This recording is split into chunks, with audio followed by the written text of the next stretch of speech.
Olá, queridos, tudo bem? Obrigada por estar por aqui. Sejam bem-vindos, que este espaço é especialmente de vocês e para vocês. Sou Simone Silva, sua professora de matemática, e para receber vocês aqui já tem algo preparado. Vem comigo então conhecer.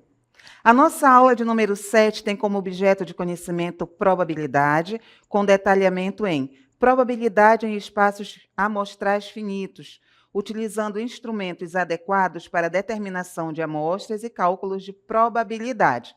Pois bem, como nós vimos aí no nosso objeto de conhecimento probabilidade, que nós vamos estar aqui aprofundando mais o nosso conhecimento, né? Então, o que é que eu te aconselho? Para não tirar a sua atenção, silencie aí tudo que possa roubar nesse momento, né, a sua concentração, para você não se atrapalhar e não perder nenhum momento da nossa aula, tudo bem? Então, vamos juntos lá começar a estudar.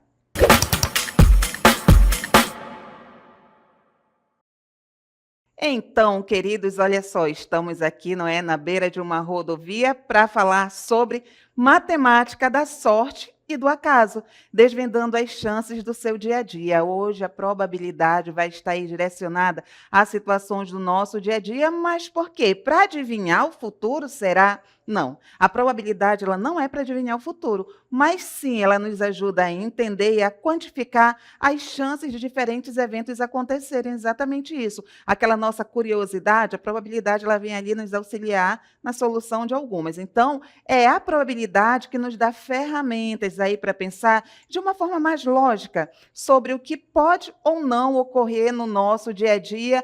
E embora, né, alguém pense assim, mas a probabilidade não tem nada no meu dia a dia. Tem sim. Sabe aquele ditado popular que a nossa avó dizia, né? A nossa mãe diz assim, que um raio não cai duas vezes no mesmo lugar? Pois é um ledo engano.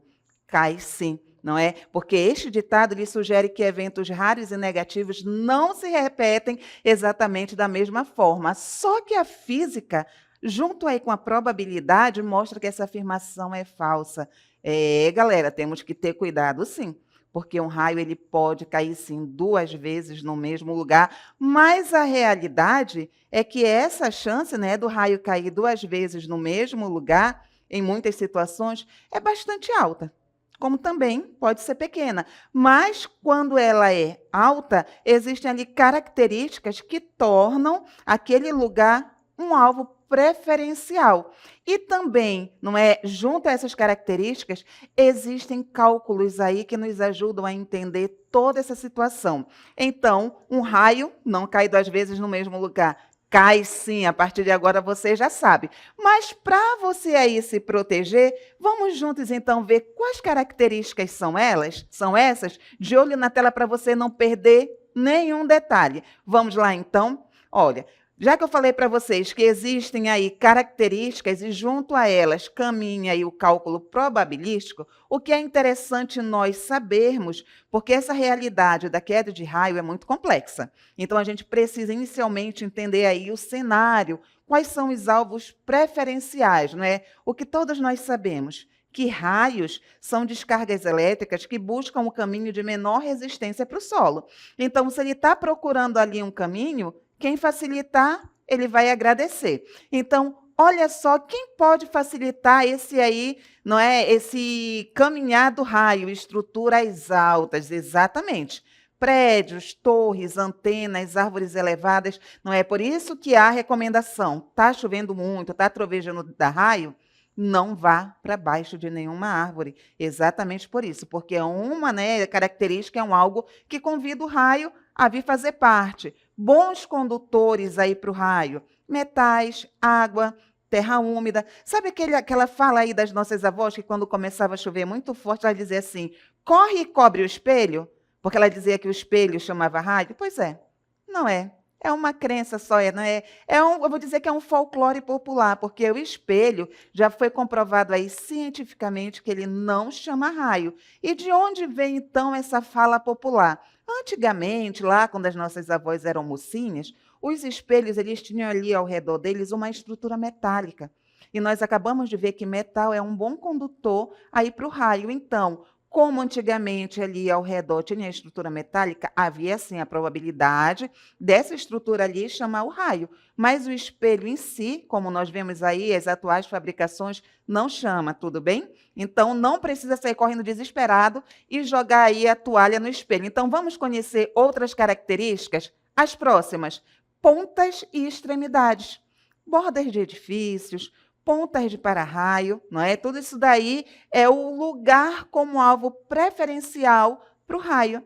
Ele vê, então, ali, ele vê não, né? Ele vem ali induzido fisicamente, tudo bem? Mas olha só, já que estamos falando aí de raio cair mais de uma vez no mesmo lugar, é interessante que a gente entenda aí essa probabilidade. Não é? Então, a aula hoje vai além de uma questão de probabilidade, também uma questão de informação. E você, eu sei que quer ser muito bem informado, continua ligado aí, de olho na tela, para você não perder nenhum detalhe. Vamos juntos, então, realizar agora essa leitura.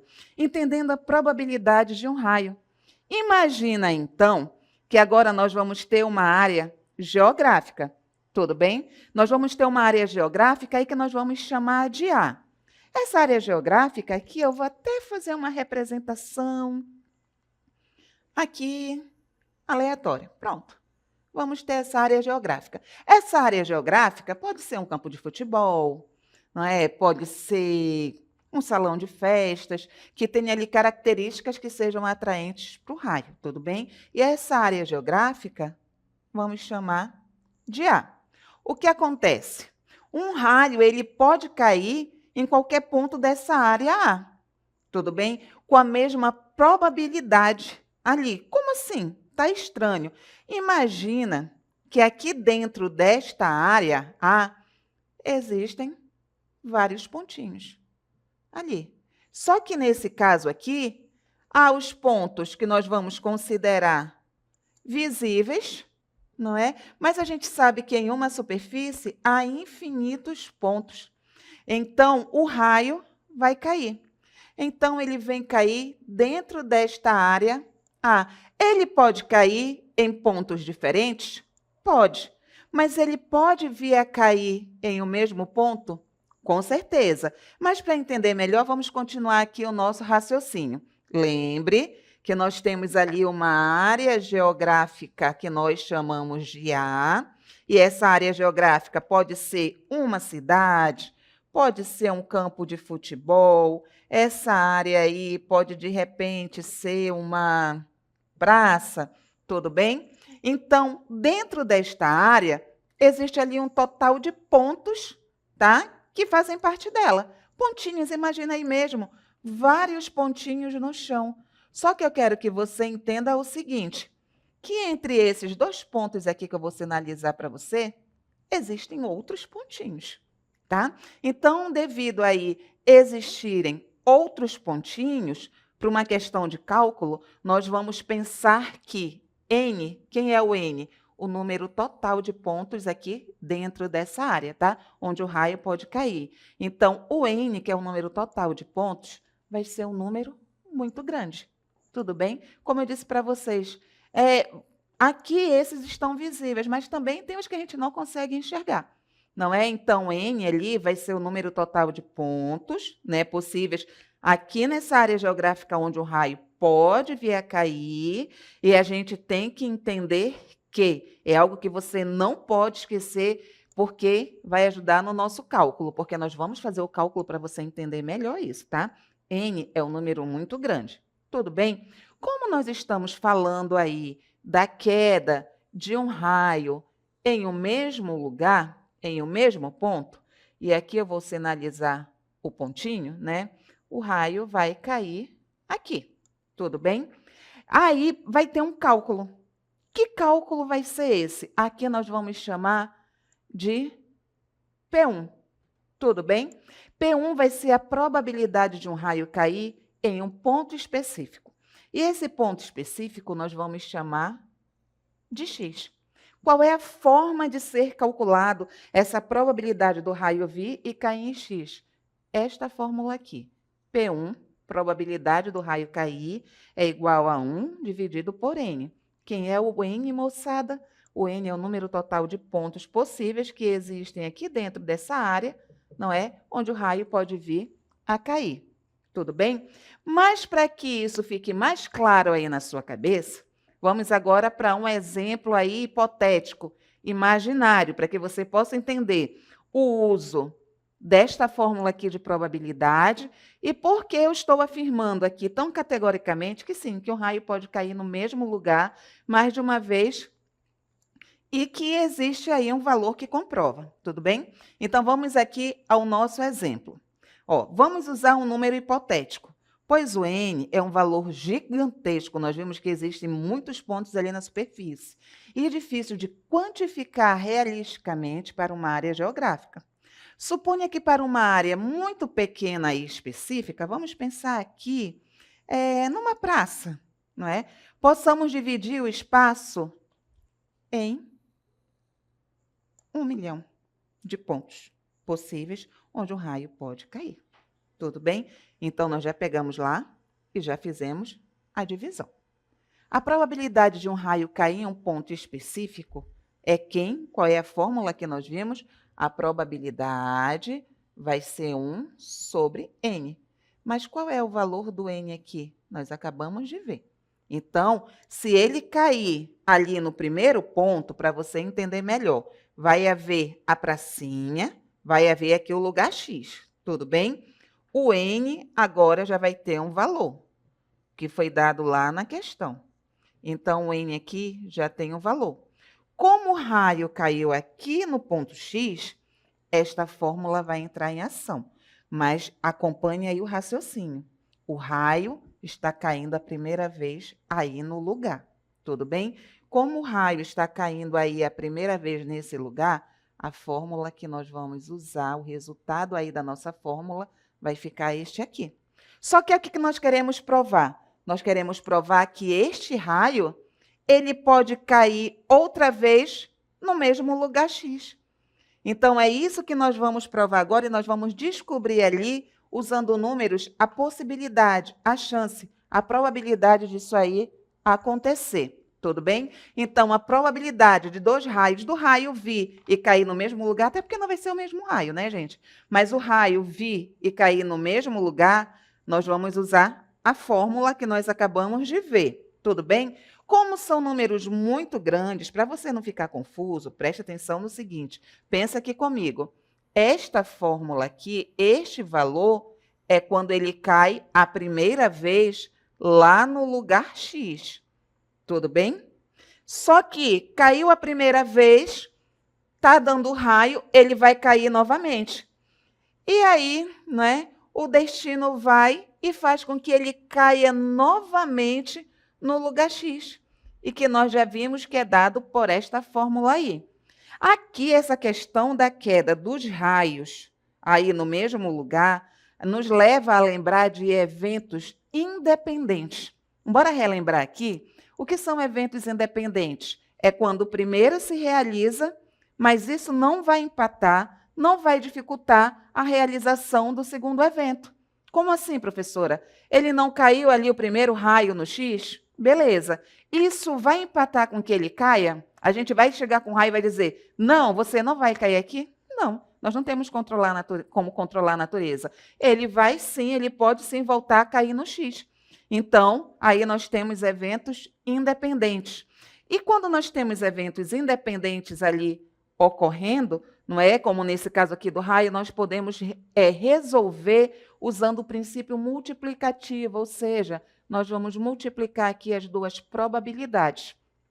Fazendo aí a multiplicação, nós chegamos nesse valor que os senhores aí conseguem visualizar. Meu Deus, mas é uma divisão aí por um número muito grande, muito alto, o valor é muito alto. Sim, é muito alto, mas para você ter uma ideia aí da probabilidade de um raio cair no mesmo lugar, eu vou colocar para você aqui o resultado dessa divisão. Preste atenção aqui, ó, que nós temos 12 zeros. Então, nós vamos ficar aqui com 12 casas após a vírgula. Então, nós já temos 1, 2, 3, 4, 5, 6, 7, 8, 9, 10, 11, 12. Olha aí. nós temos nada mais, nada menos que 1 trilionésimo. Gente, é uma probabilidade? É, mas é uma probabilidade muito pequena, não é? E talvez você diga assim: ah, mas então não há chance do raio cair 2 vezes no mesmo lugar. Ah, sim, pequena, pequena, mas existe? Existe. Então a gente vai dizer que a probabilidade aí não vai existir? Não, a gente não pode dizer isso. Os cálculos comprovam que sim, por mais que seja pequeno, o raio tem como cair 2 vezes no mesmo lugar, e isso já fica a título de informação para você, não é? E esqueça o ditado popular, porque a ciência, o cálculo, a probabilidade, que é uma ferramenta para nós, que nos ajuda a entender aí fatos do dia a dia, comprovam que se corre o risco, sim, né, de ter um raio aí na cabeça, Deus o livre e o guarde, mais de uma vez, não é? Então, é a probabilidade a nosso favor. Mas sabe o que é interessante? O que é muito interessante mesmo e que fascina é a matemática poder caminhar aí entre diversas ciências. Estamos falando aqui de física e, de repente, no caminhar, vamos chegar lá em genética. Quem nunca sonhou ter os olhos azuis, né? Aí diz assim: ah, mas eu não tive a sorte de nascer com os olhos azuis ou então verdes, diferentes da cor aí atual do seu olho, né? Da cor atual do seu olho. Mas sabe que isso não é sorte? Sabia que isso está ligado à probabilidade? É a genética caminhando ali com a probabilidade juntinhas, explicam isso daí. Então, agora nós vamos ter uma explicação rápida sobre genética com o professor Dyson. Olá, eu sou o professor Dyson Jardim, de Biologia. Eu vim comentar um pouco para vocês como que os estudos de genética estão relacionados com a matemática. Você já parou para pensar porque algumas pessoas têm olhos que parecem pretos, enquanto outras têm olhos azuis vibrantes? É o que nós vamos ver agora.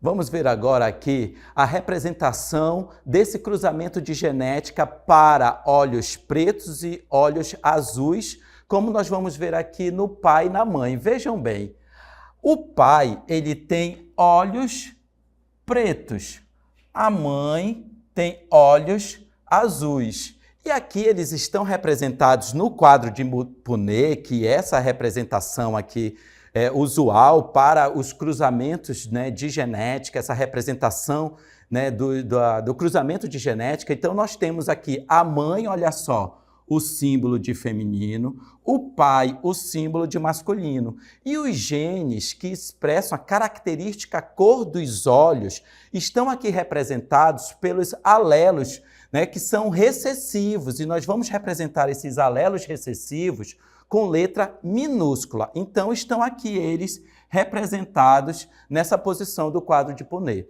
Nós vamos ver aqui para o pai, que tem olhos pretos, e a característica de olhos pretos ela é dominante. Então, nós temos aqui a representação de uma letra maiúscula, né, que vai representar a dominância para olhos pretos, embora ele também tenha um alelo que é recessivo para olhos azuis. Então, nós temos os genes da mãe e os genes do pai. Num primeiro momento, você tem que pensar na distribuição desses alelos no quadro de Punnett. Então, vamos lá. Sempre o alelo dominante ele vai estar representado primeiro e depois, na sequência, o alelo recessivo. Então, vamos lá, olha. Vem aqui, né, a dominância e depois a recessividade. E aqui nós temos também, ó, depois os cruzamentos, já que são ambos, né, vem nesse primeiro momento, ó, cada um deles cumprindo também as suas posições para os alelos que são recessivos. Então, nós temos aqui essa representação da distribuição desse cruzamento genético no quadro de Punnett. E é aí que nós temos, né, que o quanto que os filhos eles podem ter, então, cor dos olhos pretas ou cor dos olhos azuis, conforme essa distribuição dos alelos que vieram lá dos genes do pai e da mãe. Então, quando aqui nós temos essa representação, ó, se a cor dos olhos pretos ela é dominante e a cor dos olhos azuis ela é uma característica recessiva, então nós temos aqui essa representação, ó, de olhos pretos e a representação da cor dos olhos azuis aqui embaixo. Então, nós vamos ter essa distribuição aí do cruzamento de genética tanto para olhos pretos quanto para olhos azuis. Como nós vimos aí nesse cruzamento de genética, é que nós podemos pensar aí que a resposta está em um fascinante jogo de genética e pigmentos dentro dos nossos olhos. Temos que então perceber o quanto que o genótipo dos pais, eles vão influenciar na distribuição dessas características para os seus filhos e então sabermos como é que o fenótipo para a cor dos olhos vai ser expresso. Então, não é? Estudamos biologia, genética e a gente pensa, não tem nada de matemática aqui. Tem sim, viu aí a aula com o professor Dyson. Mas agora bora fazer a leitura matemática desse quadro de Punnett. Vamos lá, atenção na tela. Olha aí que nós temos representado, né? O que o professor Dyson nos explicou, preencheu, o que é que a gente analisa aqui. Como ele nos explicou, há aqui o gene dominante e o gene recessivo. Nesta primeira situação aqui, nós já vimos que metade, já que aqui nós temos representados 4 filhos, nós já vemos, na verdade, aqui, que há a chance de 50%, não é, terem os olhos escuros, não é, os olhos ali na cor preta, e 50% os olhos na cor azul. Para quem pensava que é sorte, não, não é acaso, é matemática, é genética. Aí, professora, como foi que a senhora chegou em 50%? Queridos, quantos filhos nós temos representados aqui? 4. Dos 4, quantos podem apresentar os olhos na cor preta, na cor escura? 2. 2 é metade de 4. Então, ali, em porcentagem, nós temos, na verdade, a representação de 50%, tudo bem? Mas aí o casal, né, teve 4 crianças, chegou a hora de ir para a escola e eles precisam o quê? Pegar o ônibus, exatamente. Opa!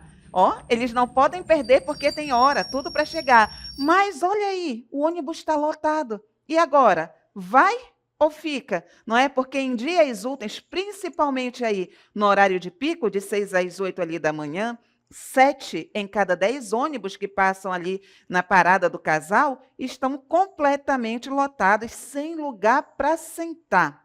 E agora, qual é a decisão e qual é a probabilidade desta família, assim como você, pegar um ônibus com lugar para sentar-se em horário de pico? Vamos então lá, com a ajuda da probabilidade, descobrir?